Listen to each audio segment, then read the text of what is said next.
CBI விசாரணை அதற்கு அழைக்கப்பட்டிருக்கிறார் திரு விஜய்.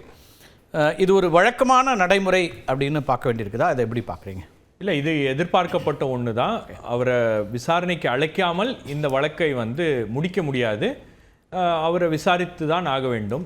ஆனால் அவரை விசாரிப்பது சென்னையில் விசாரிக்கிறாங்களா? சென்னையில் விசாரித்திருக்க வேண்டும். ஆனால் டெல்லிக்கு அழைத்திருப்பது தான் ஏன் அப்படின்ற அந்த கேள்வி என்பது டெல்லியில் தானே விசாரணை. மற்றவங்களுக்கும் 2வது ரவுண்ட் தான் டெல்லிக்கு போனாங்க.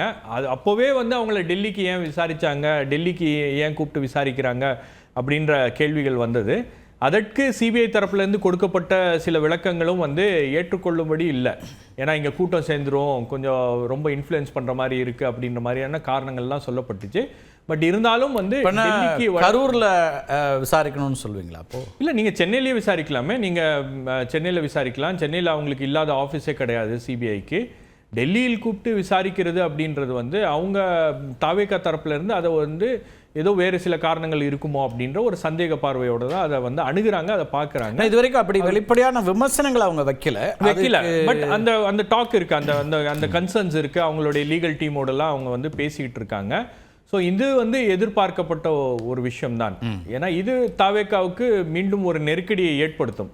நீங்கள் சிபிஐ விசாரணையில் என்ன சொல்கிறாரு அவர், சிபிஐ விசாரணையில் என்ன விஷயங்கள்லாம் சிபிஐ கண்டுபிடிச்சிருக்கு, அதெல்லாம் இவர்கிட்ட கேள்வி கேட்கும்போது இவர் என்ன பதில் சொல்கிறார் அப்படின்றதெல்லாம் நம்ம ஃபைனலாக சார்ஜ் ஷீட் போடும்போது தான் தெரியும்.